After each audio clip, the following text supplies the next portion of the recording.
South got something to say. That's all I got to say.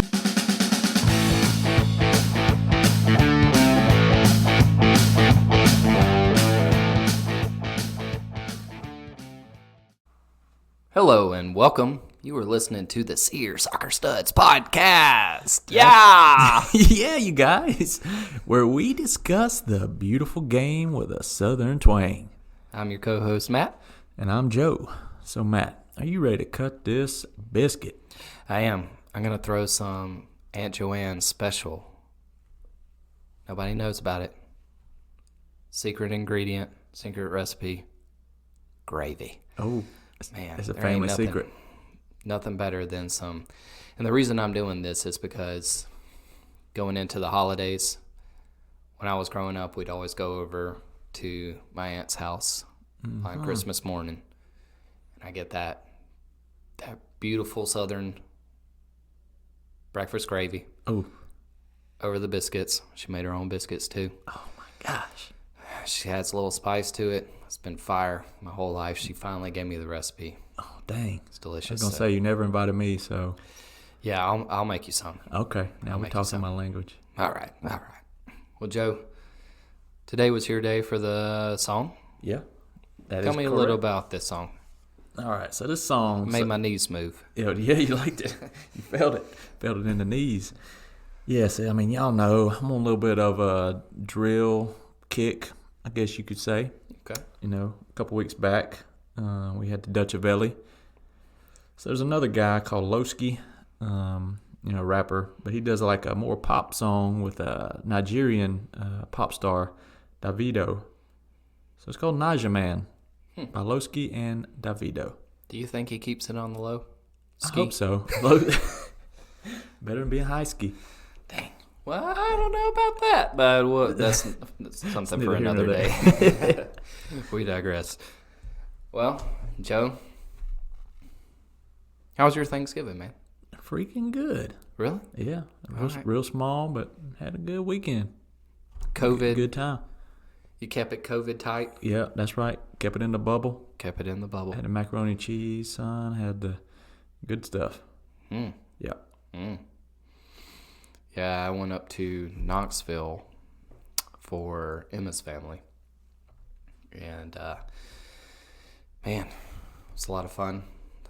They like to party, so it's always a good time. We always have a little bonfire at the end of the night. So it was good for Emma, too, because her nephews are finally at the point now where they're like, okay, she's pretty, so we want to hang out with her. Before they were too young and they were shy around her.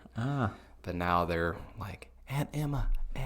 Oh. So it's really cute. A little family bonding going on. Yeah, and then they come up and they're like, Uncle Matt. Oh, shit. You know, that's a big deal for me. I'm an only child, so I never had that experience. So it's been really, really fun. Heck yeah, man. Really fun. It's good to hear. So, guys, I hope y'all had a great Thanksgiving. To our overseas listeners, we're thankful for you. Yep.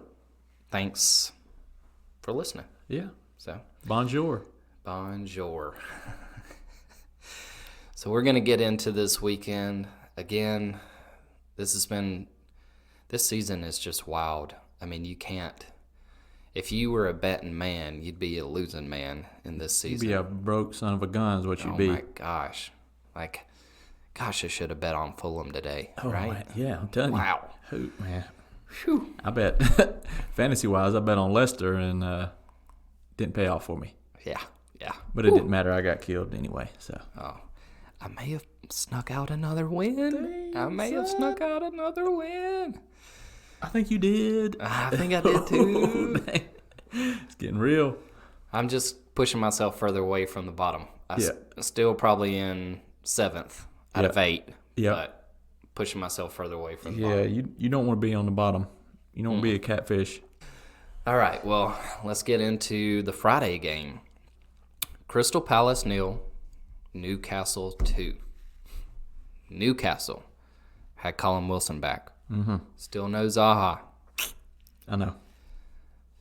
Did you have to bench him? Did you know that he was... Did you bench him? Oh, I benched him. Okay, good. Hard. Good. Okay, hard. Yeah.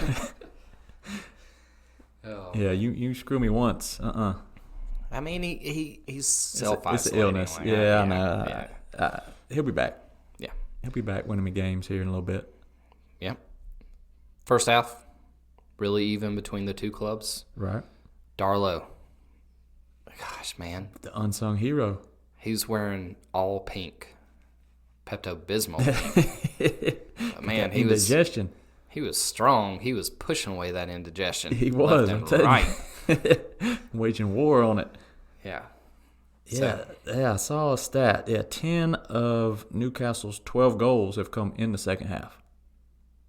And yeah. This was a smash and grab right here. Yeah, we had to wait until the 88th minute for a goal. Joe Linton to Colin Wilson. Did you like that little 1-2, 1-2, 1-2 goal? Yeah. It was pretty. I mean, you got to give him credit. Wilson megs the goalie. You know, I see that more often. When you're really close to the goalie, instead of trying to put it around him, you just put it right through him. Yeah, the good ones, man, I'm telling you, it is kind of like it's unstoppable. How do you even train that? Do you just Oh, they're good. practice just I think hitting so. it right at the goalie? Dead center, yeah. Because it's very clear that's what they're doing. And the goalie can't get down quick enough to stop it. I mean, they can just, spread eagle and stop it if you put it out wide. But shoot between the legs is killer. Yeah, and then not even 2 minutes later, Joe Linton. Joe Linton, the forgotten man. I mean, he got lucky with a double ricochet off of Gary Cahill. So he megged Gary Cahill, but hit both of his legs, and then megged the goalie again. Yes. That was some pinball action, just Animaniac right there. You talking about betting. Now, if you'd bet on Joe Linton, Joe Linton doing all that, Yeah. you'd be a millionaire right now. I know. But, I mean, other than that, I didn't really see anything that stood out in the game. No, I mean, Scott Dan looks slower than a turtle. Yeah. Did Tortuga. did not look too good for Crystal Palace. He's a club legend, I would say. It's a good game to start off the weekend. So we move into Saturday morning. Brighton and Hove Albion, Liverpool, 1-1. Ooh, doggy. This was a firecracker of a game. It was. Explosive. Yeah. But yeah, I mean, a couple early chances for both sides. I feel like Connolly probably should have scored at least 2. There's a little deadly little leprechaun running around right there. He looked, like he was terrorizing them. Well, I mean, when somebody's like 3'7", it's hard to really That center of gravity. keep track of them even through the game, because you're looking, as a defender, you're looking down the field, and when somebody's that close to you, you can't see them, especially when they're that small. But man, what a game! Yeah, what a game. But what about this? Yep. Neil Mopay, my boy, I knew you were going there. my boy, Whew. Frenchie. I looked. You had him on the bench. I sat him. You dodged that bullet.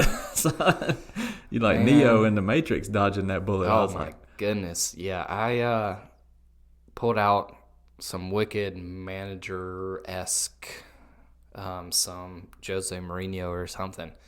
Pete Jose. Man, I'm going to have to bench this boy. I just don't understand. You have a little talk to him before you did it?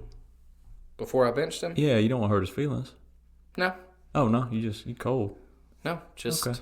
Hey, you got to be ruthless as a manager. That's true. You can have friends, but you got to tell them straight up, like, we're here to win. It's just business, Neil. Yep, just business. Dang. So what does he do? Gets a penalty. Missed it. Misses it, and then pulls up with some mysterious injury not even like a minute later and has to go off the field. Yes. Still not sure what happened there. I He think was literally like walking. his French pride got to Yeah. him. And He threw up the white flag. but yeah, that was something interesting. But again, talk about this guy's name so much in the pod. Diogo. It's not Diego. It's O's. Yeah, it's O's. Yeah. God. Diogo Jota. A lot of O's. Can anybody stop this man? I mean, I was throwing around a lot of names earlier in the year, like, oh, so-and-so, that's the signing of the season. But this guy is the signing of the season so far. Yeah. And 10 games in. Ain't even close. On fire. I mean, who would have known, looking at him and what he did at Wolves, that he would just come into a Liverpool side and just be, like I said last week, undroppable. Yeah. It is like take notes. If you're moving to a big club and you don't know if you're going to see the field, this is how you do it. Yeah, score goals. You freaking make sure that they can't leave you out of the lineup. That's what he's doing. Loved the run into the box, faked 3 or 4 different times, and then just put it the other way. That's so smart. If you're running one direction, the goalie's moving that same direction too. So just hit it back the other way. Goalie will never stop it. So he got lucky because Ben White slid in and it literally bounced right over his foot as it was going in. But that Ben White loves to slide. Yeah. He's pretty good at it. Yeah, he's solid. He's pretty good at it, yep. Leeds really wanted him. You know, he played at Leeds last season. Yeah. They tried to, I think they threw down like 20 to 30 mil. They trying to lock him down. They're like, nope, he's on this. Yeah, we want him. But then, 90th minute, PK, another PK to Brighton. Robertson goes to swing at the ball and just clear it. Welbeck touches it, gets his foot almost kicked halfway off. Yeah. But millisecond, too late. But I got to ask you, I've watched this at least 30 to 40 times. That's a lot of times. Yeah. Whoa. Danny Welbeck touches the ball, and then his foot comes away from the ball when Robertson kicks it. The ball bounces off of Robertson's shin and bounces straight out. If Robertson wouldn't have touched Welbeck, same thing would have happened. Yeah. Ball hit his shin, bounced off. Yeah. At this point, in my mind, looking at that as a referee or just a player that's played the game for a while, this is almost, and I hate to do this and bring in like American football rules, but you know, pass interference. Yeah. When the ball is just to a point where he couldn't catch it. The wide receiver couldn't catch it. They're like, who cares? Yeah. Not a foul. I think you almost need to apply that in this circumstance. Yeah. How do you feel about that? I mean, I could live with that. It wouldn't hurt me. I mean, because it was a little harsh. But yeah, I mean, it definitely was. I mean, he clipped him. He got him. He did hit kick Welbeck. But yeah, that's. But did it affect the play? No. Okay. No. That's what I want to know. And I mean, that is really harsh on Liverpool. It really was. I don't know if you saw Jurgen Klopp, the interview after the game. I tried to watch it today. I put it on NBC Sports app, turned it on, and my app kept freezing.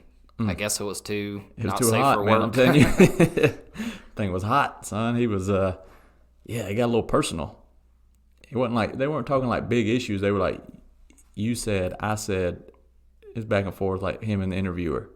Oh, wow. Yeah, it was. I had to stop and watch. I'm like, oh, crap. Because you know him and Chris Wilder for Sheffield United have this little spat going on. Yeah, a little beef. Yeah, a little beef. Bringing back the beef. Yep. Where's the beef? It's what's for dinner. Yeah. But still, Jurgen Klopp, as Chris Wilder said, is very much like a politician. When everything's going well, he's all ha ha ha ha ha. This guy, I really like watching him because when something is going wrong, they cut to him, and that guy is just a fly trap. Mouth always open. Yeah. I mean, how many flies does he catch when he sleeps? How many spotters does he swallow at night? Dozens, because he is a mouth breather. He is like a living, walking GIF just creator. I mean, you could just picture these looks going on the internet by the end of the game. He just looks dumbfounded. Right. 1-1 though. Yeah. Yeah, the Pascal Gross puts it right down the middle. Yep. Allison had no chance. No goalie ever thinks it's going down the middle. And if you don't move, it's like, why didn't you move? Well, I thought he was kicking it down the middle. Well, that's stupid. No, it's not. It's just hard. Yep. So Good result for Brighton. yes, it was. And, yeah, going to talk a little bit more about this game later on. Okay. Just a little foreshadowing. A little teaser. Yeah. But let's move on to basically the game of Saturday. It ended up being all the goals on Saturday. Man City 5, Burnley 0. The Burnley men, the burly Burnley men, their wood went real soft, real flat. It was. That was some soft wood. Yeah, I mean, dang, just like, I'm talking like sawdust and glue, just weak. Hit that Man City. Wood putty. Yeah, wood putty. Little pressed wood. Yeah, Man City, man. It was like, they've had like quite a little backlog of goals. Like it should have been hitting for them. It hadn't happened. They unleashed today. Yep. Unleashed it. Mahrez. Wow. It was like somebody before the game disrespected him in Burnley because he came out and he was like, "This is my ball. This is my game. This is my day." Yeah. And just took over man. The first minute. I mean, no Raheem Sterling. Nope. No problem. No problemo. KDB looking closer to his best. He's worn out. We all know he's worn out. He is. Yeah. But still. That goatee looks a little haggard. It's starting to get cheeks. some white. Is that whitish gray? Gray? It's like a golden retriever that's getting about 14 years old. It starts going white. Oh, man. So, Mahrez scores 2 goals in the first half. Benjamin Mendy pitches in with, I would say it was probably like a crot. Yeah, crot, yeah. Cross shot. KDB crot. Yeah, but still, hey, went in the back of the onion bag. It was vintage KDB. And then Fernan Torres gets him a nice goal, and then Mahrez completes his hat trick. Yes.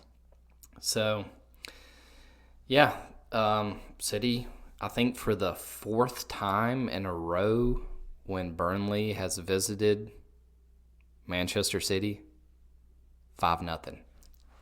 Dang. I don't know if it's 4, it may be 3, but it's very consistent from goals. Manchester City when Burnley come in. Yeah, they hopefully. I mean, for Man City's sake, this could be the start of something. They got a good run of fixtures coming up. They still have a game in hand too. Yeah, and Burnley's style just doesn't match up with Man City. They give them too much space, too much opportunity to get really, really revved up, and then it's too late. Yeah, Man City, you cannot give Man City too much space. You cannot sit back because they are almost built for the one-touch football to beat you through the lines. And, man, they got destroyed. Yeah. Just destroyed. That's what I want to see from Man City, though. Goals, and more goals. Well, you were heavy on Man City last week. Did you keep up the Man City flow? Oh, I went heavy. Heavy Again? flow, man. I'm talking like Foden. Even had Heavy Foden flow. in. Yeah. Light blue flow. Sky blue. Still didn't help you out, huh? No, I had no chance this week, yeah. Did you have Jesus on your team too? Yeah. Okay. Him and Kevin had a disallowed goal, which would have boosted a little bit. Yeah. Yeah, that disallowed goal. Offsides call. Yep. Where it hit off, I think, Fernan Torres and Gabriel Jesus went up for it. I've watched that 30 times. There's no offsides. Yeah. Okay. You know how frustrated I get with VAR and all this nonsense that goes on. You know, I got a really good friend, Moles, if you're listening, shout out. He sent me a Snapchat of that disallowed goal. Said no offsides. And I had already kind of suspected it, but then it made me start to get my wheels turning. I was like, if that went in and he calls offside, the ball was already in the back of the net. Linesman puts his flag up. So the play had already stopped. Why didn't VAR come in and look at this? Because there is nothing there that shows offsides whatsoever. I thought maybe KDB might have been offsides when he came to accept the ball. Nope, you got a guy standing on the post. Like, Right. There's nothing about this that says offsides. And it really helped out the goalkeeper because ball floated over and he watched it just, instead of trying to smack it out before it hit the post, he let it hit the post and then he tried to smack it and he smacked it into his own net. Yeah. Yeah, I'm exactly. going to talk about this goalkeeper a little bit later too. Okay, all right. So, but Heck yeah. There's no consistency with VAR. And Andy Robertson came out and said that after Sunday's games. Yeah, he's like, we don't know what is That's all they're happening. asking for, consistency. Yep. And there's not any. And it's Clarify just it. it's really frustrating. So, all right. All right. Moving on down the road. Yep. Everton 0, Leeds 1. Like you were saying last week, who was it? Villa and was it Leeds? Yeah. Maybe not. Whoever Villa was playing. You're talking about how you could watch this game nonstop. If the game went on 4 hours, you'd be watching this game. This game right here should have ended like 7-7. Yeah, Villa Brighton. Brighton. Yeah. Really? Yeah. Okay. That was Last Villa week. Brighton. Okay. Yeah. This game there was so much in it. I mean, so much in it. Both keepers came up with huge saves. And as much as I look at Leeds goalkeeper and I'm like, okay, he's got sticks for arms. He's got stiff for legs. He's got the back of his head is perfectly flat. That flat head. He's not like Kovacic that got hit with a shovel on the He got hit in flathead the shovel. back. Yeah, he got hit in the back. Yeah. He must have been laying down way too much as a kid or something. He looks like a waiter at a French restaurant. He's French. I know, that's what I'm saying. So just a waiter, basically. Okay. But man, he's pretty phenomenal. That was good. Your Side boo. Yep. Good performance. No, I was gonna say your spirit animal, Jordan Pickford. Good performance. Okay, so last week I tried to write little notes down and little statistics for every game. This week I just got little tidbits that I just want to throw in there.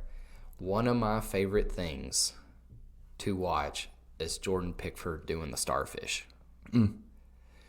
When he comes out and he's like, uh-oh, I made a mistake. Somebody plays the ball over him and he's just like, wah! Yeah. He does the starfish. The face he makes. Oh my gosh. If somebody out there that's really good with technology could just take all the times, maybe in one season, where Jordan Pickford makes a stupid mistake, but then tries to make up for it by doing this Hollywood Exaggerated. Yes, exaggerated dives. Give him the Phil Jones treatment. Yes, please. That's what I want to see. Yes, please. Yeah. Everton, no Seamus Coleman, no Luka Dean. Mm-hmm. So they went with Alex Iwobi and Tom Davies. Kind of like wingbacks. And Gelati. Yeah. Throwing some A little different. Italian spice in the Yeah. mix. A little new wrinkle. But yeah, Leeds came through. Rafinha. Good goal. Probably the best player on the whole pitch. Yeah. Hands down. Just everywhere. Every time he got the ball, what I like to see is, you know what? I'm not going to play it safe. I'm in a good position. Every time he received the ball, he'd be in a good position. He's like, I'm going at this defender. Every time. Really enjoy seeing that. Attack-minded. Yeah. Yeah. Love it. He deserved a goal.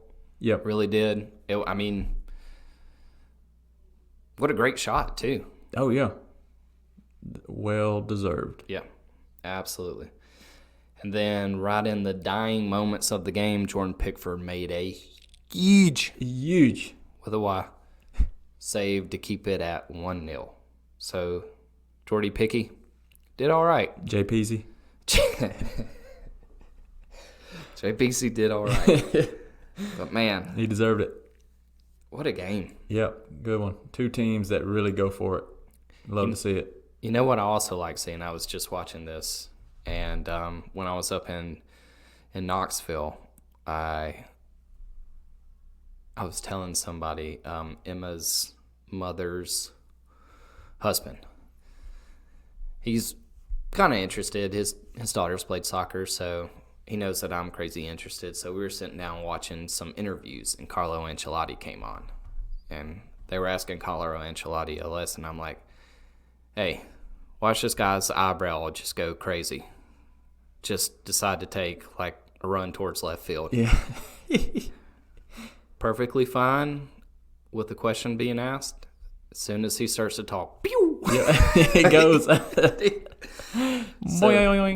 So I was watching Men in Blazers, and right before he came over, Roger Bennett was interviewing him again. And that eyebrow, I mean, it's halfway between. It's got a mind of its own. His forehead and the moon. Yeah. I mean, it's ready to take off, man. Dang.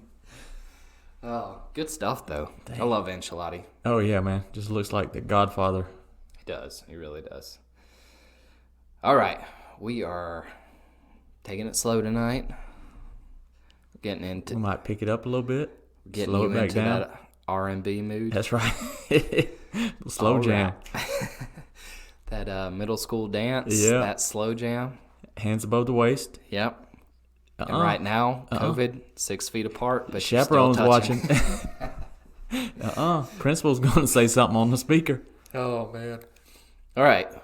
West Brom, 1. Sheffield United, 0. Sheffield, 1 point after 10 games.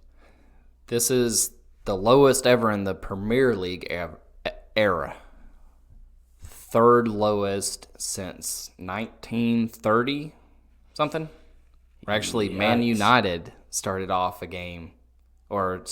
season with 0 points in 10 games. Ooh. I love my stats on Reddit. Yeah. Love it. Get it in. But Sheffield United started off high-powered. I thought, from the get-go, they brought on Burke, who looked like he was just Oh, he's a physical unleashed monster. Yeah. I was like, man, they're gonna get their first win. It's up top. They cannot. It's just not happening. Oh my gosh, that was the theme of the game. Yeah. For Sheffield United, so many chances, so many wasted opportunities. All it took was just a Chelsea academy product. Yep. To score the game-winning goal. In the 12th minute. Yes, with possibly the weakest side foot shot I've seen. Just pass it in, bro. Yeah. Oh, he did it. I give the man credit. I Love mean, his you hair. know, I'm a Conor Gallagher truther. Yeah. I think he's got a big career. One of the best players on the field. Easily. He ain't shameless. Yeah. No. The man's doing it. He is. He really with is. style. Yeah. I enjoy watching him. He's all over the place. Yep. Yeah. Good win. This was a must win for both of these teams, but only one could emerge. Yep. It's like Thunderdome. West Brom, they came out. Yeah. Ramsdale kept Sheffield United in for the majority of the game. Made some huge saves. Huge. But that front line just could not help him out. Even his defenders, bad luck. Yeah. Baldock. What is it? Baldock. Okay. That guy had numerous opportunities to just fire a ball in. I mean, he was inside the 18, had some really good opportunities and could not put one away. I'm trying to think of how they pronounce it in England is like Baddock. Baddock. No L, just Yeah. Baddock. Yeah. Okay. That sounds about right. Yeah. All right. But yeah. We're just a little country. We throw it all in there. Yeah, we know how to pronounce everything correctly down south. That's the true English right here. We add extra syllables when there's not one, and we take away syllables when there are a few more. Yeah, exactly. Yep. You gotta make it fun. Roofton. Yeah, roofton. All right. Moving on to Joe's game. Southampton 2, Man United 3. Woo! Wee doggy. Now this is vintage Manchester United. And I mean, there's really only one guy to talk about. I mean, Cavani. Yeah, Cavani. I mean, we can go on and on. I mean, Southampton, good team. Really good performance. Started out strong. Got a few breaks. Manchester United, I liked the whole performance. It was a solid game. Pretty much start to finish. They were looking better. Our man, Dawson's Creek, Donnie, gets the start. Played pretty good. They're going with the diamond in the middle. Kind of, one side goes up, one goes back, and vice versa. I like that formation. Yep, it's good. It's underrated. I think it suits Man United's strengths to get those players out there. Good point.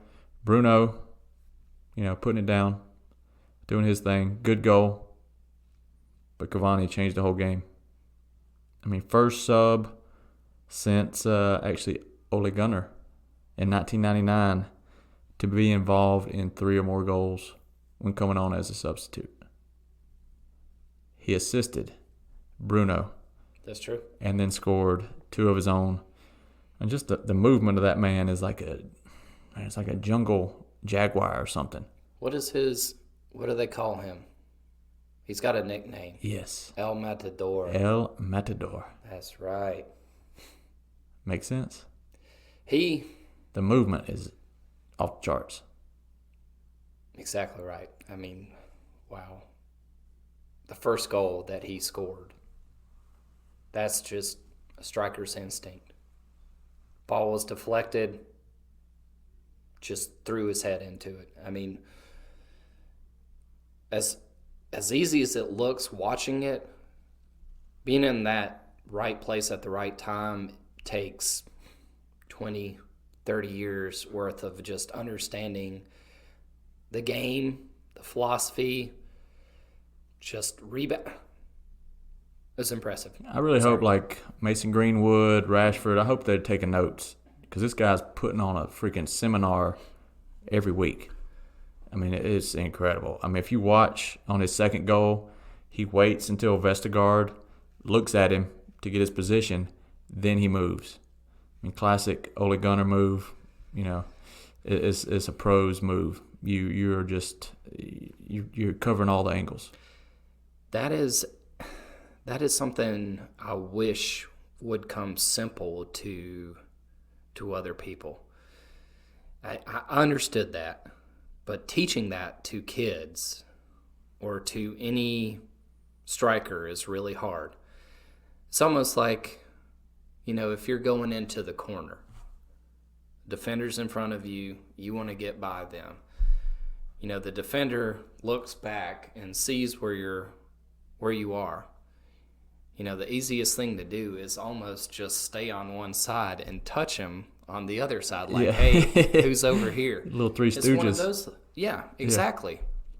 So it makes sense that the defender takes a second, looks where you're at, and as soon as he does that, as soon as his head starts to move away, you move in the other direction. Like a Uruguayan jaguar. Yes. So my question for you is, should he be starting, or is he still trying to work himself into full fitness? He is older. Yeah, he's a little older. But I'm going to throw a curveball in there, too. I'm ready. Dawson's Creek. Ready to swing. With Cavani. Should they be starting? Yeah, I say keep it rolling. Do it. I mean, Dawson's Creek is doing his thing. Anybody that comes out of the Ajax system, I'm a huge fan of. He's got the soccer brain Just the IQ is there, both those players. And the willingness is, they're going to put in the miles, do whatever it takes. Whereas somebody like a Pogba, you just can't say that about him. So true. I would fire them both up. I'm like, yeah, get in there. Cavani, yeah, man. If he supposedly is he's like a Cristiano Ronaldo in terms of fitness. Like he is on top of everything. Sleep, diet, you name it. Look at how old is he? 33? 33. I believe, yeah. His face is just... Oh, it's chiseled. Absolutely. I think he does ballet. He does all this stuff. Like, yeah, he can play. I want him to be my personal trainer. Let's hire him. Because I want that hair, too. Oh, man. You and me both. Gosh. El Matador. What a game. Got to give him credit. Southampton. Ward-Prowse. Yeah, probably the most dangerous. He is actually the most guy out of anybody ever. He's the most dangerous with conversion rate. Really? After taking some in the Premier League era. Yeah. Unbelievable. Yeah. He sets up the first one, corner kick to the near post. Every time they got a corner, you could see Southampton almost getting a goal. He puts it right in the mix. Everybody crowds around the goalie. This guy's phenomenal. But crazy thing about this game, sets up the first goal and then injures De Gea with the second goal. Yeah. It's a little cherry on top for him. That must kind of feel good. You know that does. Oh, yeah. Sorry, Joe. I had to throw that out there. When you got Dean Henderson waiting in the wings, it's okay. I feel for him. He should be getting a lot more game time. Yep. He might get his wish now. With Sheffield United. Yeah. He pretty much was their main man. Well, not their main man, but looking at what they're doing right now, they were a lot of one goal decided games between Sheffield United. And that big difference could have been Dean Henderson. Yeah. So like Ramsdale, licks his lips like LL Cool J a little too much. Oh. But he's a decent keeper. It's not Dean Henderson, though. Mm-mm. So. No. All right. Your game of the week. Yep. Your boys in blue. All right. I'm going to try to make this real quick. All right. You looking at your time? Hey, I'm looking. I'm going to do this in under 2 minutes. Okay. You ready? I'm ready. Both keepers made huge saves. Yep. Mendy, Lloris, huge saves. It was a well-played game by both sides.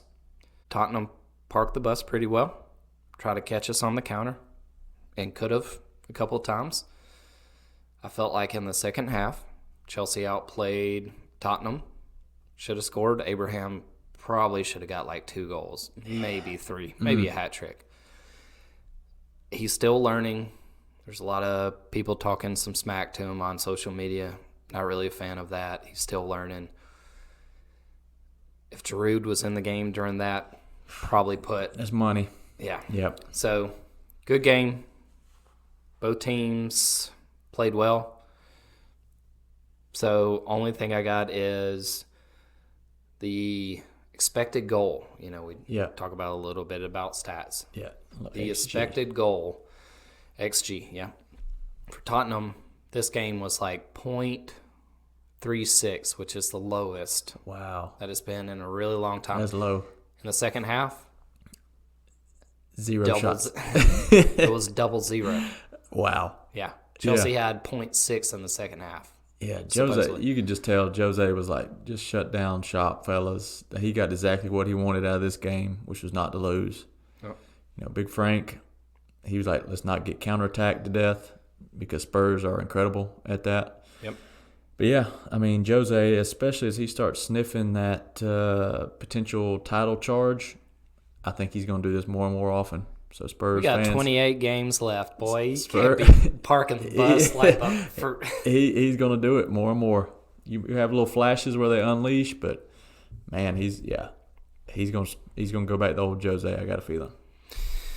Well, I'm going to talk a little bit more about this game, but that's really all I have to say.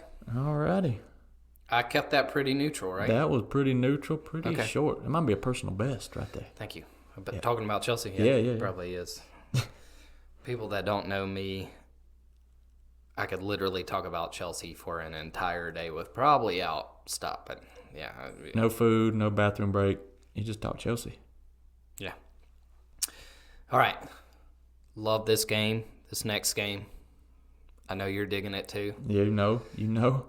The Gunners of Arsenal, 1.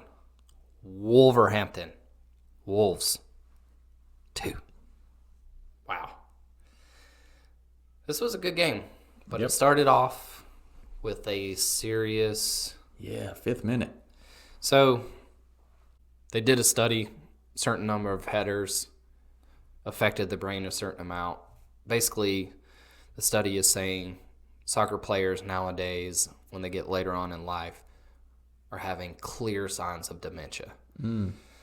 So a lot of people, I think even including Wayne Rooney, who's trying to get into coaching, saying, hey, kids shouldn't be heading the ball before 18. Now, I had 3 concussions before I was 18. Only one on the soccer field, but still, it's a really big deal. And I think that we need to do a better job in this sport of focusing on headers and just injuries to the head. I mean, it's a no-brainer, pun intended. Right. To do some sort of sub, doesn't count against the 3-sub rule. Yeah. I mean, other sports do it. If you got a head injury, get them off. They can be evaluated, whatever, but, it doesn't count in terms of subs. Just get them off, get somebody else in. It's not going to change. It's not going to change the game. That's easy fix. Have you ever been concussed? No, never. So we were playing RS Central. Okay.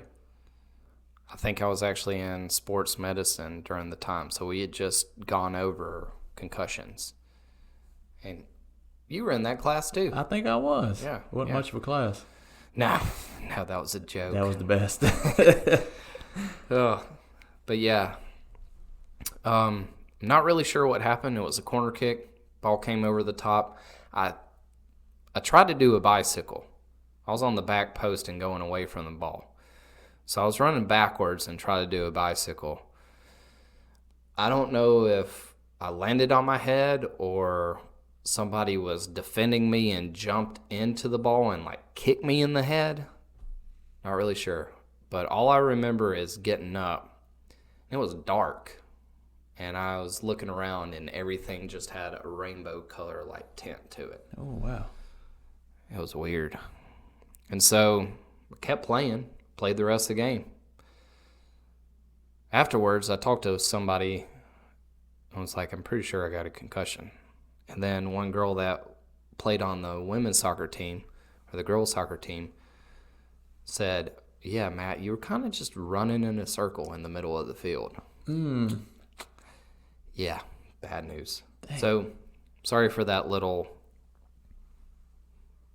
Digression, thank you. No, that's appropriate, man. They put David Luiz right back out there. Yeah. That's the kind of stuff. Yeah, I mean, it's got to change. So what happened, it was a corner kick to Arsenal. Ball was played in. David Luiz attacked it. Raul Jimenez defended it. Clash of heads. David Luiz busted open his head. Blood just continued to pour out pretty much the entire game, even with it wrapped up. Raul Jimenez, we find out today, is awake. He's in the hospital. He's got a fractured skull. Oh, gosh. Yeah, that's rough. Yeah, but he's feeling okay. He's talked with his wife. He feels good, so... It'll be quite the recovery, but... Yeah, he's okay. Dang, yeah, that was scary. When you got players, when you start seeing them motioning the medics over, and he ain't moving. The only other time that I saw something that scary was actually in a La Liga game with Fernando Torres. He got hit and got knocked out, and he actually was choking on his own tongue. Oh. And I don't know if you look this up, it's not safe for work. Like, it's kind of squeamish. But basically, he went down, and the Spanish players, his teammates at Atletico were like, oh my God, yes, something's going wrong. Yeah. They got his tongue out of his throat, helped save him. I mean, it was just, scary stuff. So, sorry guys, it's a very big deal. Head injuries, they're not something to laugh at. We need to do a little bit better about taking care of our minds, because I think mental health is one of the biggest issues all over the world. It's not given enough justice. My mom worked in mental health. It's really hard. So, sorry. Just a little something personal. Heck yeah. But we'll get into the actual game. Arsenal, 14th place now. It's not looking good.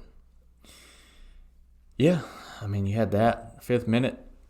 And you had Pedro Neto, 27th minute.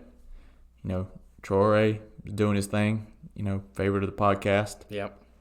Doing his thing, crossed it in. Bing, bang, boom. Neto gets on the end of it. Off the crossbar. Yep. Fires it in. Yeah. Then Gabriel for Willian Cross. Arsenal tied it up. Yep.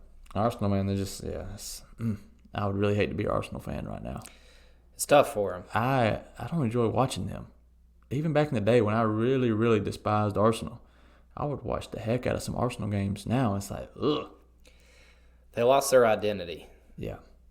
And maybe they're reshaping their identity, because it's kind of tough. I mean, you had 20 years of Arsene Wenger, then you went to Unai Emery. Yep. I think you may have had Lunsberg for like a interim manager for maybe a game, but not much. Anyway. Yep. Now you got Arteta, who came back to the club. And he seems to be trying to stop the leaky holes in the back, but they've lost all of their flair going up front. Oh. So yeah. Attacking wise, I feel bad for every attacking player on this team. Right. It's quite painful to watch. I mean, yeah, but they're committed. I mean, they're all in on Arteta. Like they could not get him out right now. Wow. Which I'm not saying they should or they would, but something's not looking right. They need to change something up. Yeah. They definitely do. But then again, sometimes you're going through that dark tunnel. It's a lot easier. You just keep on going, and maybe sooner or later you come out. True. Do you think they've hit rock bottom? I don't think so. I think it could get worse, honestly. But yeah. Podence. Ooh, we got to talk about that. Podence. That's our boy. Yeah. He really appreciate this player. Goes forward. Everything he does is just silky smooth. Just a little man. Big skill. Yeah. What a goal. Oh, my gosh. What a goal. And all of that was in the first half. Yeah. Second half, a lot of chances on both ends. Nothing came of it. Wolves get away with the win at the Emirates. That's right. Whew. All right. Good stuff. Let's move on to today's game. Scotty P. Scotty P up in this. Leicester 1. Fulham 2. What? What? Who is thinking this is what's going to happen? So I missed the first probably 15 minutes of the game. I was working on my mower, trying to figure out what the heck's going on with it. So I was doing a little work with a buddy of ours, and came in a little bit late to the game. And whoa, Fulham. They came to play. Yeah, exactly. Wow. I mean, Scotty P is chopping and changing the lineup, but I think he's on to something. Did you see him when they scored the second goal. May have been the first goal. They cut to him on the sideline, and he was just screaming like he had won a war. Yeah. I mean, just a huge battle against his biggest foe. Yeah. And he's just like, you shall not pass, kind of stuff. Like, he was fired up. Oh, man. Fired Chomping up. on that gum. Yeah, just looking fresh. We'll talk about him a little later. All right. But Fulham definitely came to play. Leicester had some really early chances that they probably should have put away, but they just couldn't find the back of the net. And then Fulham catch Leicester on the break. Yeah, great counterattack. Oh, what a through ball. I love that through ball. Oh, that was just ice cold. Then Lookman Lookman. puts it away, does something really nice, holds up the jersey of, I think it's his fellow countryman. Yes. Do you remember? Papa Diop. Papa. Bouba Diop. Yep. Passed away. Yeah, like 40, really early. 42. Yeah.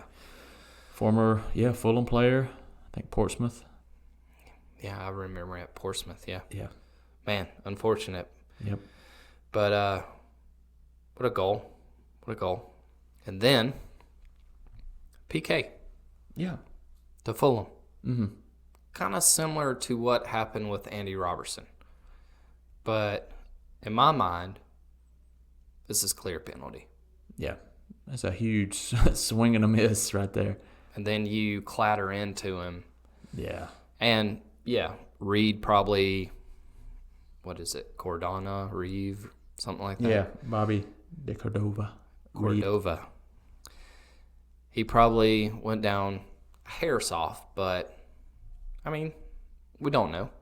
When you're moving that fast, like, simplest little thing can knock you down. So you, stone cold penalty right there. Yeah. Okay. Yep. We're agreeing. Too much energy, just a miss.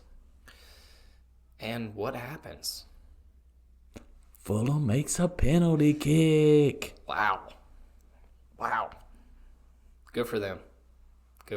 Yep. Carvalho. Yeah. Calavero. We apologize. We probably got that wrong. Carnavera? Ivan? Anyway. Ivan. I know his first name, Ivan. Ivan scores the goal. Yep. Puts it away. Good for him. Fulham out of the relegation zone. Yeah. Leicester pulled one back, but they didn't. Too little, too late. Didn't deserve the win. Yeah, they were threatening, but nah, Fulham. All over them. The blueprint. Yeah. It's like Jay-Z album up in here. It's the blueprint. Nice. Ruben Loftus-Cheek had a good game. Yeah, he did. He's, unfortunately, I don't know if he's ever going to make it back into Chelsea's starting 11. That has to hurt you a little bit. It does, because, I've read a lot of different assessments of him. And even though he may have the physique, the skill, the technical, he tactically aware, just has nothing. And that's a big chunk of the soccer IQ, like huge chunk. Sometimes that can make you a better player if you have just a bigger chunk of that. You need that chunk. Yeah, so unfortunately, I see him as like a mid-level player, and gosh, that really hurts to say, man. God. Well, looks like he's found a happy home for right now. Yeah, he'd be good at like Everton. I'd like to see him there. Yeah. Okay. Wearing blue again. Yeah. Let's see him in blue. Good in blue. Crystal Palace. I could see him back there again. Okay, yeah. Yeah. That'd be good. Final game of the day. West Ham 2. Villa 1. Whew. Beast mode. Yep. He's back. Back up in it. Oh, man. Did you see him at one point giving Grealish a little bit of heat for going down? I'm assuming A little soft. way too soft. You loved that, didn't you? Oh, my gosh.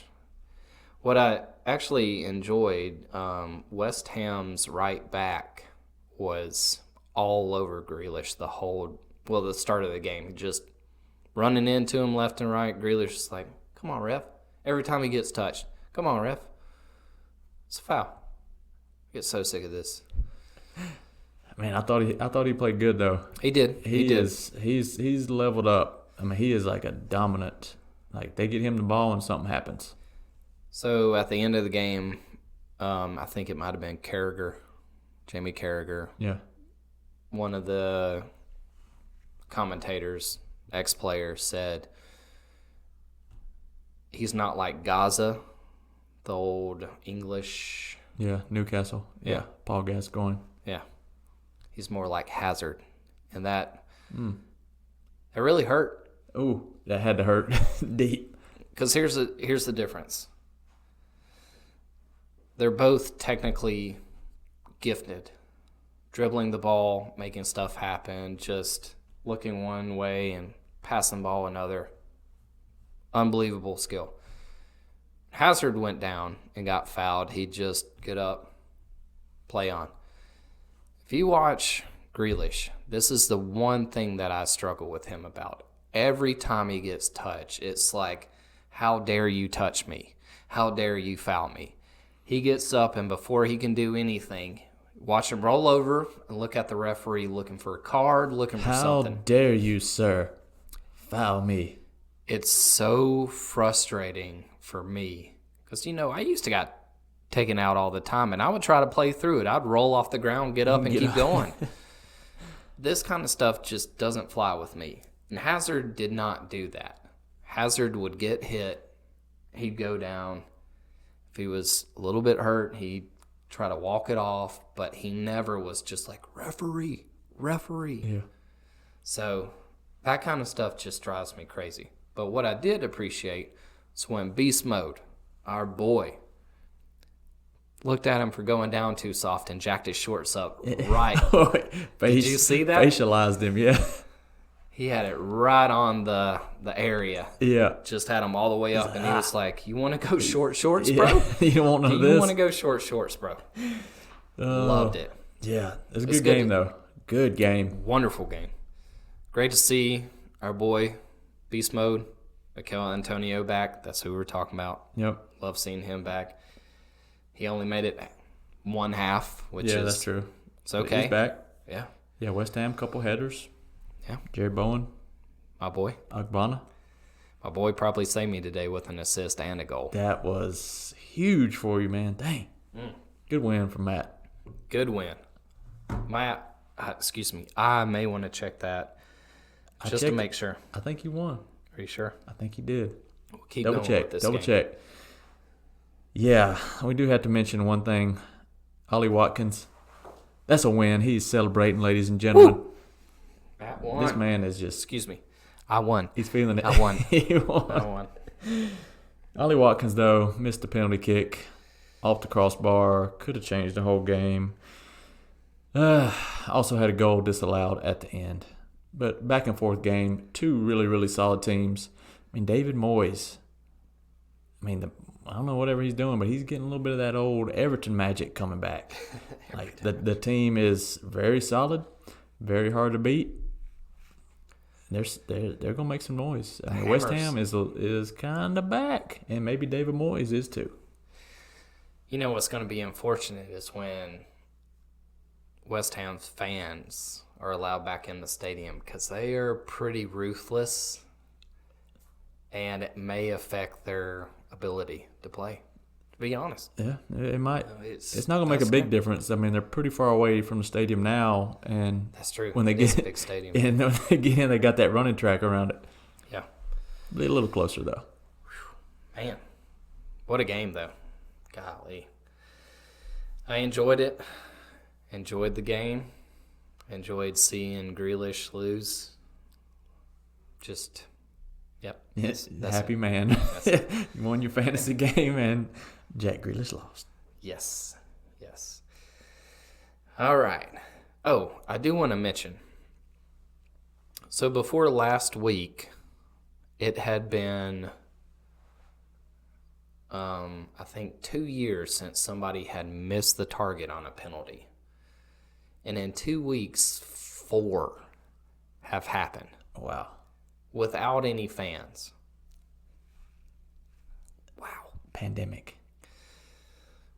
We had 2 this week. We had 2 last week. I mean, maybe we had more this week. Can't remember. But still, we've had 4. Yeah, it's bad. Golly.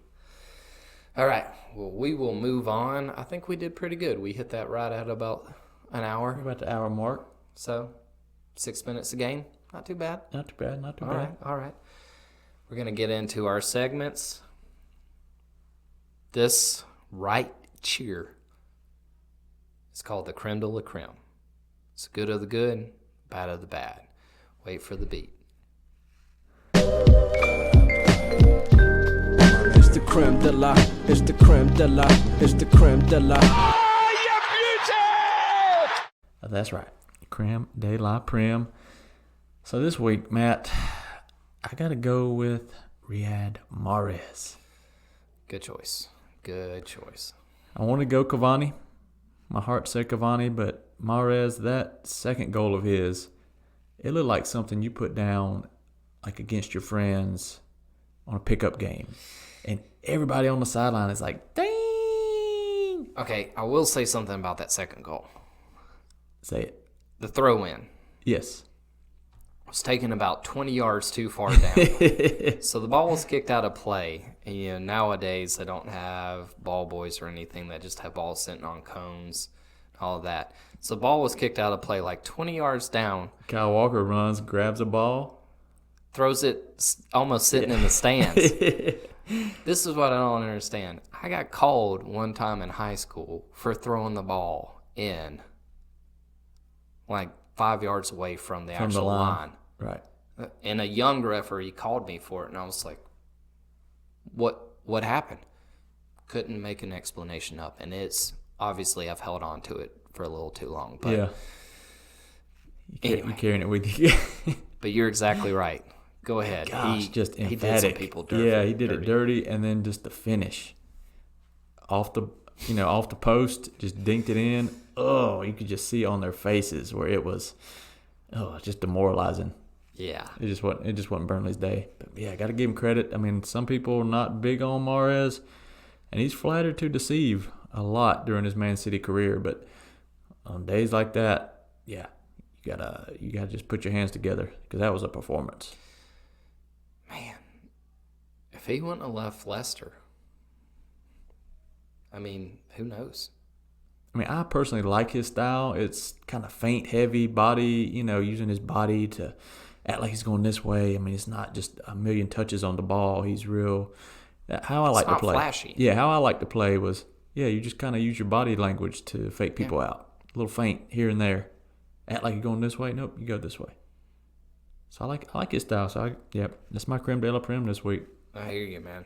That was a great hat trick for him. Pretty sure they were all left foot. So yeah. Yep. Yeah. All right. So my creme de la creme was a goal, just a single goal. Okay. I love the skill in this goal. I think it's one of the hardest things to do. Potence. I knew where you were going with that. Run full speed, and then to just chip a defender and jump in the air without running into the ball. The body control on this just goal. Pure composure. If you hit that too hard or you time it wrong, you have no prayer. It was perfectly executed. I mean, when you watch it, you're like, oh, he got lucky because when he chipped it, it hit off the defender and then hit his body and then fell right to him. No. Oh, he clearly did what he wanted to do. Wow.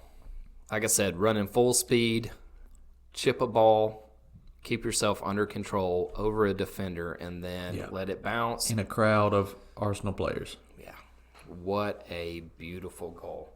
This guy is really impressing me. Oh, man. Love watching Incredible him. talent. Tiny package. Yep. A lot of skill. We're going to talk about another tiny package later. Okay. But yeah. Yeah, what a goal. All right. This is the worst of the worst. This is what you don't want to be a part of. Nobody wants to get their name called out on this one. Unfortunately, we have to pick someone.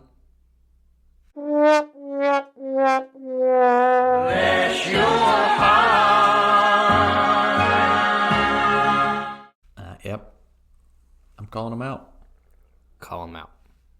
So I had to go Burnley, but it's even worse than a 5-0 defeat.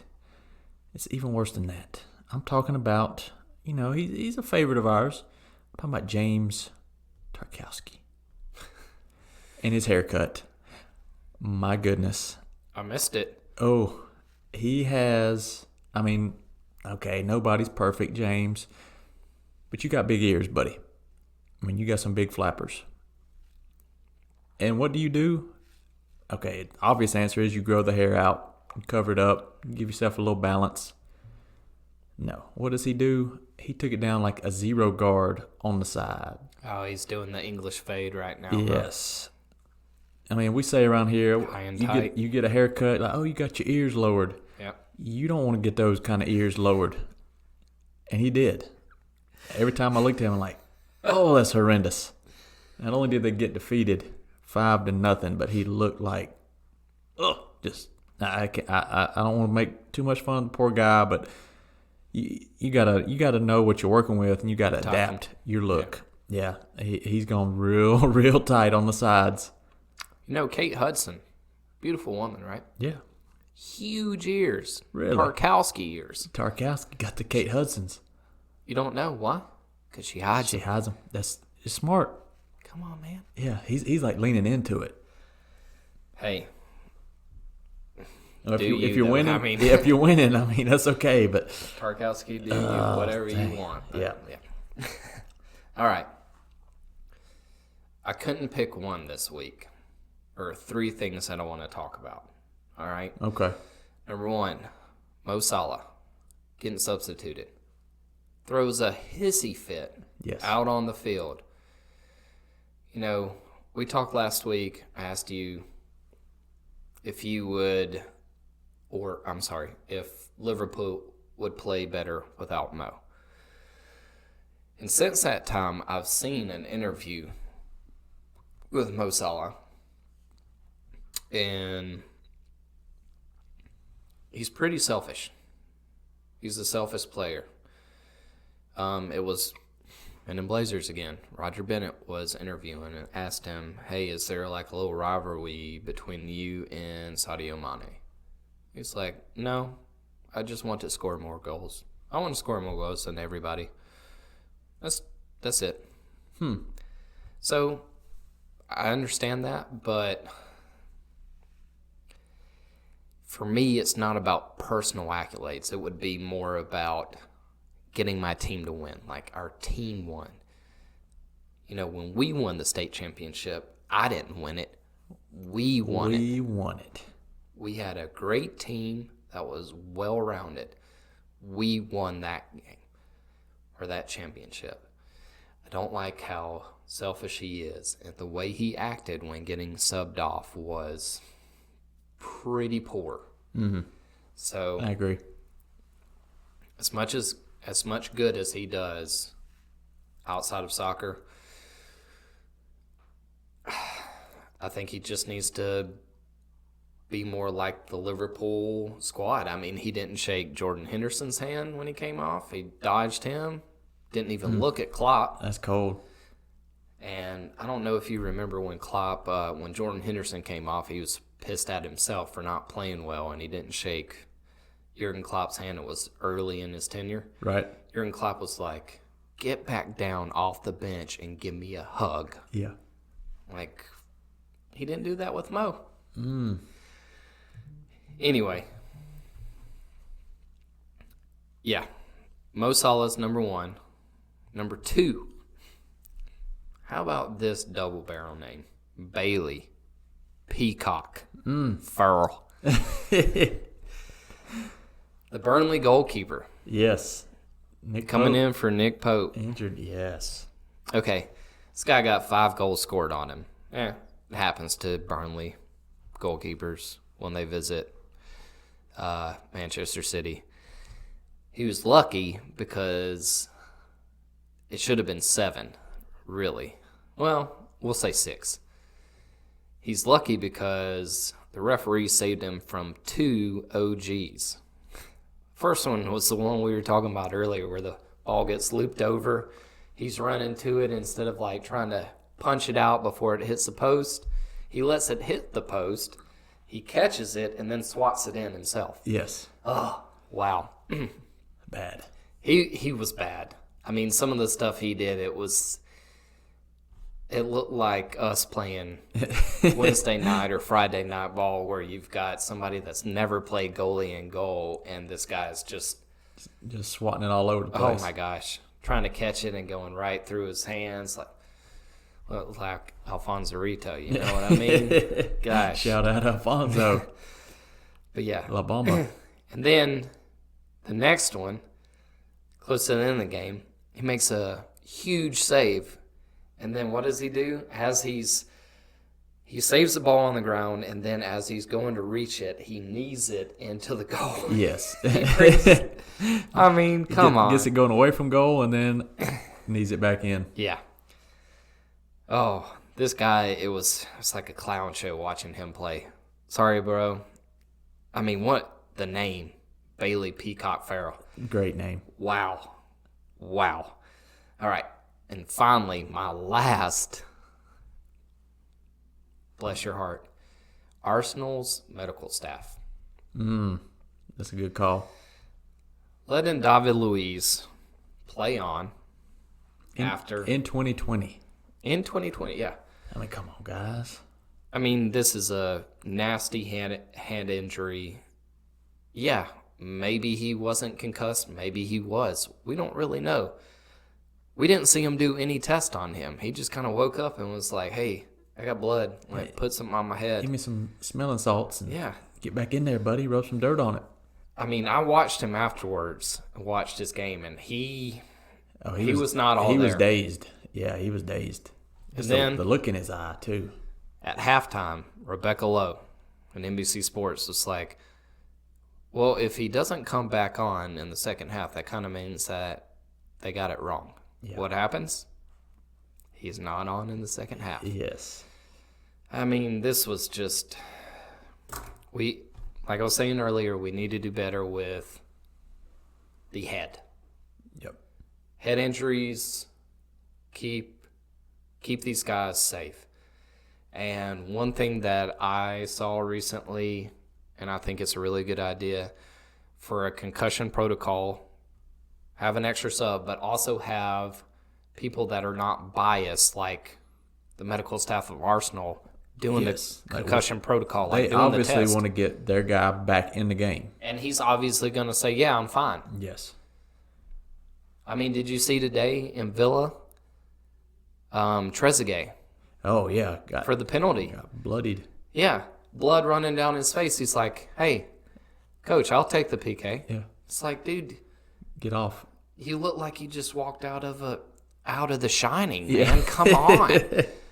I mean, I'm pretty sure like people on his team were saying, dude, we got to get all of this cleaned up before you can do anything. Like Texas Chainsaw Massacre. Golly. So, yeah, again, Arsenal's medical staff, poor job. So, again, Salah, Bailey Peacock Farrell. Yep. And Arsenal's medical staff. Bless your heart. Okay. Final award for the week. Yep. This is something stylish. This could be even best of the best, kind of. This is just something fine. Yes. Gentlemanly. Yep. Whatever.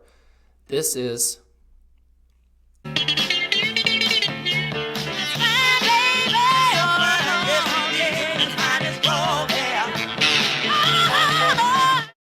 Finest frogs. Yes, sir. Go ahead, Joe. I'm going with, I already alluded to it earlier. I'm going with Scotty P. Scott Parker, our man. He has probably been on this segment before. He should be if he hadn't. But What can I say? Fresh to death. I'm a fan. We're pulling for you, Scotty. Although one small caveat, there's no Tim Ream. Again, second week in a row. Strawberry Dream. Strawberry Dream on the bench. Handsome Anderson, he's still in there rocking it. Scotty P, though, that look, and nobody in the league came close to his look this week. I'm talking tie, the little duffel coat he had going on outside, the hair, the chewing gum, the mannerisms. Just everything about it. Got the win. Great win. He like you said, he was like, Mel Gibson in Braveheart. He was just screaming bloody murder to win that game. Yeah.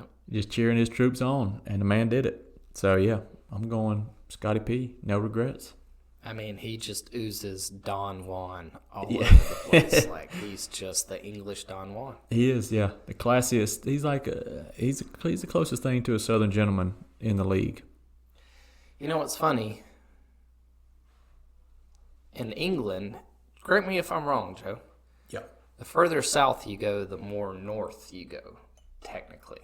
Yeah, I would say it's reversed rather than here. Like, the reputations are the south of England, the London area is more like what we consider a northerner in terms of, loud, flashy, run their mouth a little more, a little ruder. So it's like Florida. Exactly. The further south you go, the more northern north you get. That's right. Wow. Yeah, so it's a little different. I mean, the Northerners are a little more jokey, laid back. That's the rep in England. Okay. I mean, Liverpool's its own thing, so can't really talk about the Scousers like that. They're completely the craziest, in my opinion. But you're talking about Lancashire, Yorkshire, all those areas, even up into Newcastle, the Geordies, it's more of a southern vibe. I prefer the North of England to the south, personally. Well, just throwing that out there. Okay. Well, good little geography lesson. That's right. All right, my finest frog's hair. You're not going to believe this. You're really not. I'm going to give it up to a game. Oh, okay. That I thought was very uncharacteristic for both clubs. I'm sorry to do it, but Tottenham-Chelsea. I saw people helping people up after they fouled them. I saw people swapping shirts at the end and hugging. I didn't know what to think about this. That is puzzling. It's 2020. Life is crazy. And I just witnessed a Chelsea-Tottenham game that ended pretty tame. There weren't any extracurricular kicks other than Lo Celso, because he's just Lo Celso. But for the most part, and to combat on myself on what I just said, Chelsea had way more yellow cards than Tottenham, so apparently we fouled them a little harder. Mm-hmm. But the point is, this is two teams that have, for the last 4 or 5 years, just despised each other. Just been one of the biggest games, like biggest rivalries in the English Premier League. They go after each other. And this turned out to be just kind of like a game with friends. Yeah. After the game, swapping shirts. A gentle rivalry among friends. Jose Mourinho gave Frank Lampard credit for what he was doing.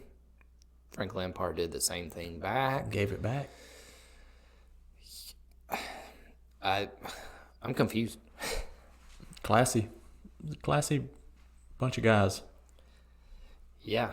So, finest frog's hair, gentlemanly thing was that game for me. Okay. Because if I was wearing a blue jersey and I was playing Tottenham, it'd be different. Let me just say. I bet. We had some rivalries in high school. Yep. One team that In played particular. right up the road from us. In red. We went after them. It didn't matter if we played with them Even our Essential. Yeah. You know, they were a big rivalry with us too because we knew them. But still, when we got on that field, it was cutthroat, man. Oh yeah. Shoot, play. we had their players kicking balls at our fans. It got so heated. That was Hendersonville, yeah. Yeah, that's what I'm saying. Oh, okay, Yeah. yeah. Oh man, those fans were so good back then. Oh, good stuff. Shout out to the crew. Yep. Good stuff. All right. Well, I hope y'all enjoyed our segments. We have fun with this. It's really, really nice to pick out these things, and we never know what each other are going to say, so that's always right. nice. A little surprise factor. But now, it's tailgate. Now, sometimes when you're sitting on the tailgate, you're discussing the matters of the world. You know, what happened last week? What's on your mind? Yeah, I'm talking life stuff. Life stuff. This week's a little different. Other times, you got to pour one out. Yep. We're Tribute. pouring one out. Yep. Tribute to a icon, to a legend. Gone too soon, but man, did that star burn brightly. Yes, he did. Gosh, what a life. Diego Maradona. What a player. Yeah, what a character. Yeah, On the field, off the field, the man brought it every single angle possibly. Yep, he's gone. Age of 60. Heart attack. Yeah, it's really unfortunate. He's been in and out of the hospital for a while. Mm-hmm. I mean, he almost passed away in 2001. Like, he almost died back then. Yeah, he has not looked good for a long, long time. He lived a hard life, even from his upbringing. Once he got into the spotlight, you know. He was probably like 150 in terms of years. Yeah. Like his body had a lot of miles on it. Yeah. But what a phenomenal talent. Yeah. I mean, I knew Diego Maradona as a player. You know, I didn't grow up watching a lot of soccer, but I knew of him. Like, we even had this one move that was called the Maradona. You may know it as something else, but I always knew it as the Maradona. And I understand why now, because I watch all these highlights and he was doing it all the time. Yeah. Right? But I watched a documentary today on him just to get a little more insight in what his life was like. And this guy was come up from really rough upbringings, but by the time he was 15, he made his first team club appearance in Argentina. 15. Yeah. Still to this day, youngest. I mean, there were teams when he was playing as like a 10-year-old. They were like, let me see. This is like a fully grown man who just looks different. Like, this guy's like 20-something years old. He did really look older. I mean, little guy, but yeah, especially how he played. How tall was he? I think he was 5'5". He looks like he's about 5'1". Yeah. Around most of these guys. Yeah. Unbelievable talent. So he started off at Argentina Juniors in their first team. While he was there, he played 166 games. 116 goals. Wow. When he was 16, he made his first Argentinian national debut. Yes. 16 for Argentina. Wow. I mean, I know it was back in the day, and you've had people break that and everything, and we probably had like Freddie Adu or something. Yeah, that's true. Which was Freddie. Where's Freddie nowadays? You know? He's like, on a Botswana. podcast. He's on a podcast for Grant Wall. Check it out. American Prodigy. Oh, yeah. Side note. But man, Diego. So he went to Boca Juniors. Yep. Then went to Barca. Yep. Like a world record fee at the time. $1 million. Yeah. In the 80s. Wow. And then found his home in Italy. Yes. Naples. Where he is basically revered as like a saint. Yeah. Or something. I mean, Trace Martins just beat his goal record and was like, I'm sorry. Yeah. I'm not worthy. He basically was like, if my name is ever put anywhere close to his, I'm sorry. Yeah. I don't deserve that. Yeah. I mean, please watch the documentary about Maradona's time in Napoli. It's incredible. The scenes you will see, I mean, just the stories. I mean, he was, tight with the mafia, just getting all this. I mean, we will never, ever see that sort of character in the game again. Like, it is so sanitized today compared to what he was doing. I mean, he moved there in 84. I think the year before, Napoli had escaped relegation by a single point. So, and then within 3 years, I think it was 87, Napoli won the title. Yep. I mean, he brought hope to a whole city, like in the south of Italy where, they're historically just put upon by the north. Yeah. And, have a real separate identity than, some of the other areas of Italy. But the guy, I mean, just like a catalyst for a huge revival for the team. They won a European Cup. Yes, yeah. There was a clip going around, I think it was in the semifinal, of him warming up, I think before they played Bayern Munich in the Cup in that year. Maybe it was 89, I think. Anyway, the rest of the team is warming up, and he's just out there by himself, juggling off his shoulders, off everything, just completely like putting himself out there, like just dancing. Like, you aren't gonna put me down. I think Byron was trying to do things with the music, like to psych him out. No, he went out there, just laid it down. Yep, they went through the final. But he's most known for the '86 World Cup. Yes. And one game in particular. Yes. The England game. Yes. So, two things happen in this game. The hand of God, which he actually came up with. Yeah, incredible marketing. Wow. Like I said earlier, today it just wouldn't. That kind of stuff can never happen today, but he's a legend because of it. Yeah. Goes up for a header, wasn't going to win it. England goalkeeper came out, so he just put his hand up above his head and punched it Popped it in. Genius at work. The referee didn't see it. The linesman didn't see it. All the English players did. Even try to come up to him and say, like, "Hey, man, tell him you what did you with your did." hand." He was like, "I don't know what you're talking about." No. I can't do that. Yeah. We're in the World Cup. So, yeah, Hand of God was probably what he's best known for, but the run. Yes, 4 minutes later. He gets the ball in Turbo Timo area. Yeah, his the own quadrants. Own half is right. In the second quartile. Yeah. And, wow. Runs through the whole English team. They're trying to just take him down. Like, tackles nowadays were not as rough as they were back then. Yeah. Back then, I mean, you could stick a cleat into a guy's side and take him down. And they'd be like, oh, that's just a yellow card. Yeah. I mean, people were trying to take him out, and he's just slalom skiing right through him. Just pure left foot, just taking it to town on him. He's the first, for me, left-footed, like, phenom that I can remember. Mm. I mean, Pele, right-footed. Right-footed. I mean, there's a lot of other players before him, but the way he moved, I think he is the original dribbler.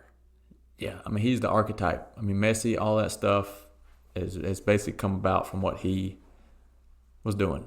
That high speed, real tight dribbling, just going straight for the jugular. And what's crazy about it is the fields back then were crappy. We're not like they are today, like today you could roll, I don't know, a bowling ball down in it. Not a bowling ball, but it's just like, it's glass almost. Yes. It's just perfect. Man, there were some incredible stats. Like in that World Cup, he was fouled a record 53 times in the tournament. He attempted 90 dribbles. Wow. Yes. I mean, incredible. That's like, what, 10 a game? Something like that? Yeah. Maybe even more. Yeah. That's a lot of dribbling. Yeah. I mean, the man, just will not ever be equaled on the field. I mean, he will be forever known for that World Cup. You know, he played on again. I think they got to the final in 90. And then 94. Yeah. No, I'm sorry. You're right. 90. 94 in the U.S., I think he played like 1 or 2 games. And then got busted. And then was just, on performance-enhancing drugs. I mean, Yeah, the cocaine. I mean, that is legendary when he scores that goal. I think he scored the goal, but when he gets up in the camera and his eyes are just bulging out of his head, and you're like, oh my goodness, the man was on some stuff. He was incredible. Yeah, I mean, you got to give him credit. The man lived his own life. He was not a perfect man. No, he wasn't. What a legend. Yes. He did some amazing thing for the game. I mean, you can just tell because of all the tributes that have been done all over the world. Yeah. In England, they're doing a minute of clapping and celebrating him. Argentina had 3 days of mourning. Yes. 3 days. Napoli renamed their stadium after him. That's putting an impression on the world. Yeah. With your feet. That's crazy. Yeah. What a guy. I mean, he had a lot of demons, but people are going to remember the good stuff. I mean, I remember watching him. I actually saw him. He coached Argentina, I think, from 2008 to 2010. So in South Africa in 2010, I saw a couple Argentina games. Okay. And I remember watching a pregame. How I was talking about how he went, kind of did his own thing while the team was warming up. I remember watching, probably 50 feet away. He takes Messi, and one-on-one, he's whispering all this stuff in Messi's ear. Then him and Messi just pass. The two of them, kind of their own little world, passing the ball, just back and forth, back and forth. I was like time stopped for a little bit. I was like, wow. Two absolute legends, like two of the greatest players to ever touch a ball. I mean, Argentina got blown out by Germany. I was there for that game too. I mean, I know Maradona was not the greatest coach, and his coaching career was a lot of lows, not a lot of highs. Right. But I mean, his playing career is in the memorable. World Cup. I mean, in '82, when he was real young, not real young, but he was involved. I mean, they made it to the semifinal. 86, they won. 90, they went into the final. Yeah. I mean, just... Yeah, internationally, he will always... Yeah, his Napoli days in Argentina. Messi's won everything. Yes. Except for a World Cup. And a lot of people are like, well, Maradona did it by himself. Why can't you do it? That is what's going to go down on Messi's. That's what people remember. Yeah. If Messi could pull out a World Cup, then yeah. But without it, yeah, it's just a different game.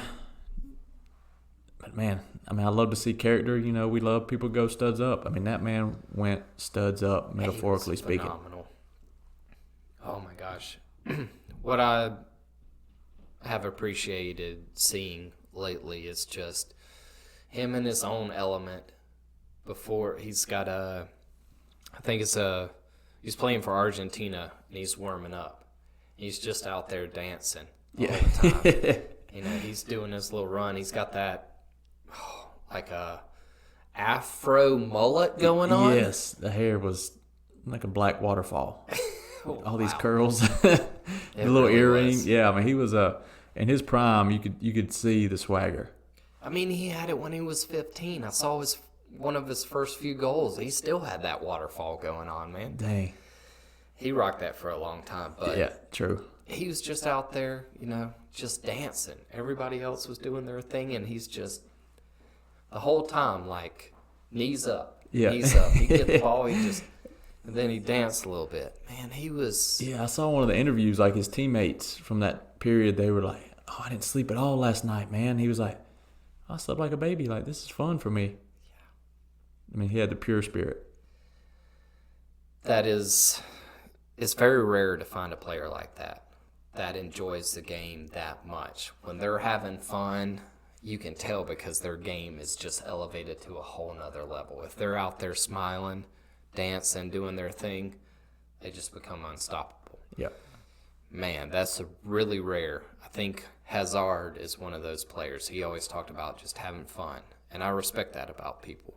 I know personally for myself, the only time I'm playing well is when I'm like laughing and kind of enjoying my game. And just obviously others around me, but man, what a rare talent. What a guy. I'm not rare. I'm not rare. Sorry. Sorry. I did not even want to. Yeah, I apologize for that. Wasn't trying to say that I am anywhere. I'm just saying Maradona level. When I have fun, I play better. That's all I'm saying. Yeah. Okay. This guy had a lot of fun. I mean, sadly, we will never, ever see that again. Somebody like that. I would have liked to know what went on behind the scenes with him, man. The stories that happened. Beyond the spotlight. Wow.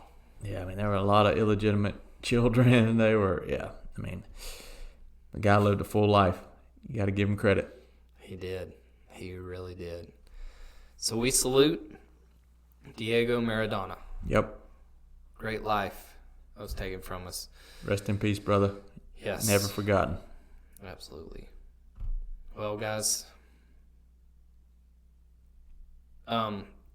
we do have a special announcement to make.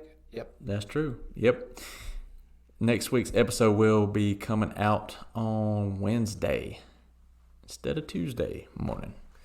Yeah, we're holding it off a little bit. Joe has to take a little vacation. That's right. Want him to enjoy himself. But he's coming back on Tuesday, so we'll knock it out. No, he's coming back on Monday. We'll knock it out on Tuesday. Yeah. That'll work. So don't just so you know, forget about us. Yeah. It'll be out. Don't worry. Wednesday morning it will come out. So, guys, again, thank you. We probably ran over a little bit again, but we appreciate you. Happy Thanksgiving. Merry, happy Thanksgiving, whatever you go by, whatever you want to say. So thank you. Thank you again. Came for the footy, stayed for the accents. All right. So until next time, studs up.